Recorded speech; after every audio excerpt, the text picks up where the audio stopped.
I cried here.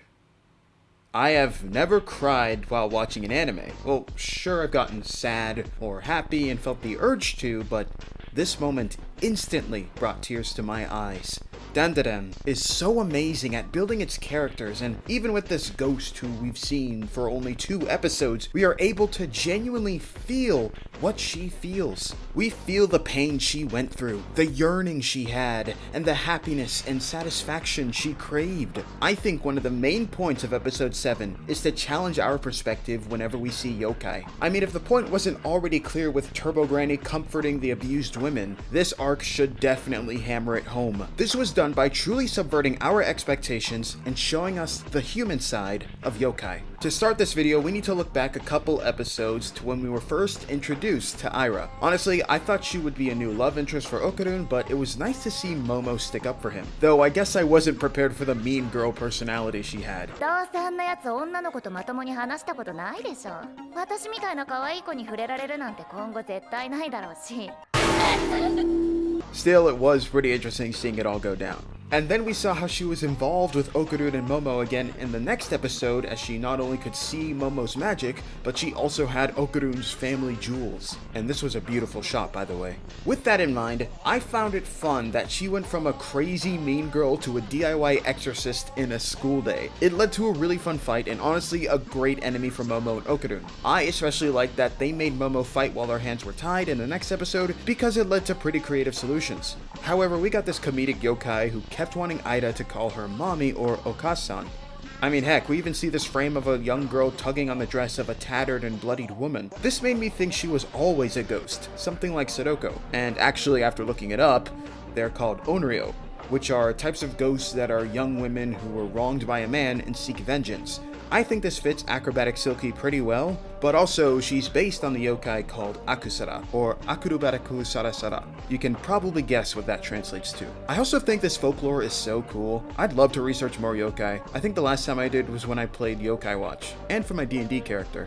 But back to the topic of this video. The first thing we see is this incredible shot that I presumed was a 3D CG, but it was so amazing because it felt like I was watching a first-person shot from an actual movie. Hopefully you've noticed the effort this show puts in each shot. Every single one serves a purpose, and almost everyone, or group of them, are unique. However, you can feel the desperation of the person whose perspective we see, and that's all we get. Then we get the big fight, and after hearing Aira had died when she was eaten by Silky, we see this amazing performance by Momo's voice actress, showing the desperation she has when trying to revive Aira.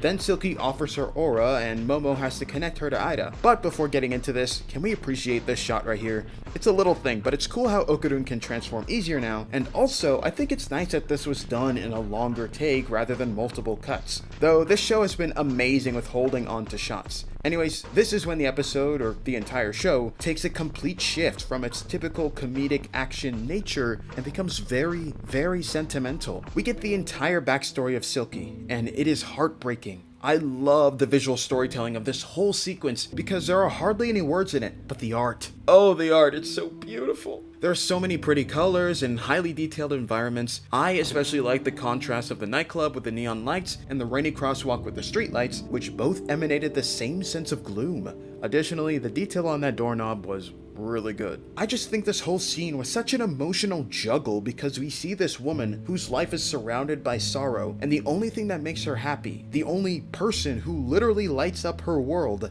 is her daughter. Even in the rain, she thinks of making her daughter happy, which I find very endearing. Of course, as we all knew would eventually come, everything goes wrong. The thing is, the writers and the artists and the director and the editors all work together to ensure that when this act of violence occurs, and all we hear is her daughter screaming, and see her mother in this primal rage of trying to save her at the cost of anything, they make sure it hurts. We feel every shard of glass that stabs her, every punch that hits her, every inch of fear that fills her as she's losing her daughter. We don't even know her well at all, but we know this pain because she doesn't even need to tell us about it. We see it. And that is what makes this episode beautiful. You get to feel exactly what this woman felt. And it doesn't even end there, but I'll get to that later. After this, we return to that scene that opened the episode, the one we were in the dark about. I mean, hopefully you connected the dots based on the match cut that the person in the scene was Acrobatic Silky, but still, we had no real context. But being in that chase, hearing her frantic breaths, her wild movements, but honestly really accurate tracking skills in the rain while delirious, we feel that same hopelessness she does. We feel that rage, but we know that it won't lead her anywhere. She even sees a car, but she can't reach it. For me, it felt even more painful because her arm and legs were torn up. Granted, in the Akusara myth, she had scars on her body too, but still, it sucks seeing this. Once it's over, Okarun is concerned, but Momo begs him to stop fighting. Even she is heartbroken by the tragedy that befell this poor woman.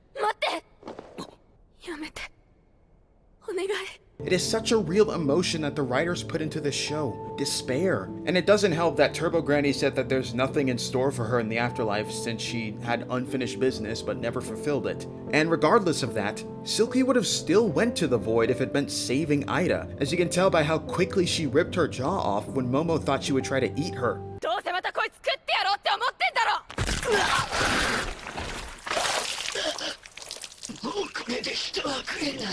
But going off of that, Aira's awake by now, and we figure out she also saw Silky's memories. She sees this monster and recognizes that in the past, that was the woman she called her mother. She was always there watching her, as we learned in the prior episode when Aira was able to see spirits. Her mother was always watching over her, trying to protect her, and sure, we thought she was crazy then, but now we're like, man, this is rough.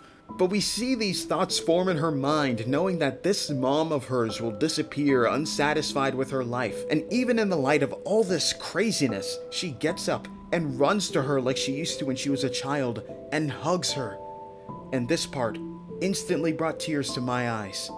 No music, just people embracing each other and tears. Finally, a mother will know her daughter still knows and loves her. Like, come on, this is peak fiction, because it's so real. This is what I meant about feeling what this woman felt. The reason I cried was because this embrace was so real, and you feel this relief and catharsis from it. You feel like everything is going to be okay, and it is wonderful art.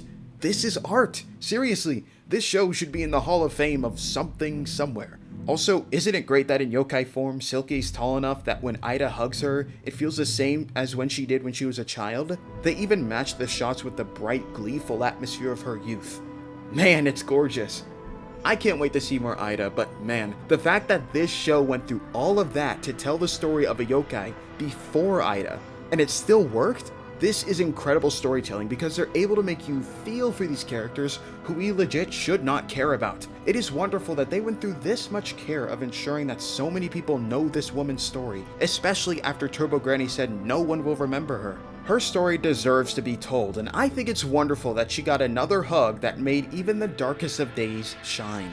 And look, I knew Dandadan was going to be good in the first place because, judging by the first few episodes, I literally loved it so much that I made a video about them. But I didn't know it was going to be so good that I already want to make another video on it. And the reason it's so good is because it is so sincere in the stories it tells. And the writers genuinely care about it, not only so that they know you like this show, but the story feels like they put pieces of their heart and soul into it, and you can feel it. That's why it's important to have a scene of Silky dancing in the afterlife, free from this dread that she's a disappointment to herself and her daughter. We feel just as relieved as her in this eternal grace wherein her loved one promised she would never forget her. Also, I think it's amazing that this show about ghosts and aliens manages to still prioritize the connection between people and the love they have. This show emphasizes that love people have for each other can transcend realms and persevere even in the afterlife. And yeah, that's why it's beautiful.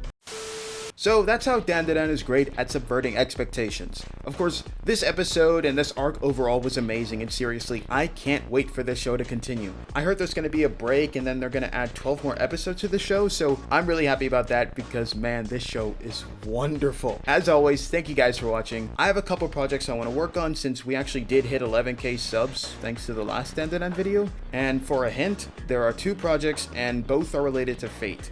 One of them is a lot more interactive than the other, and it has reading and voice acting, and it's playable.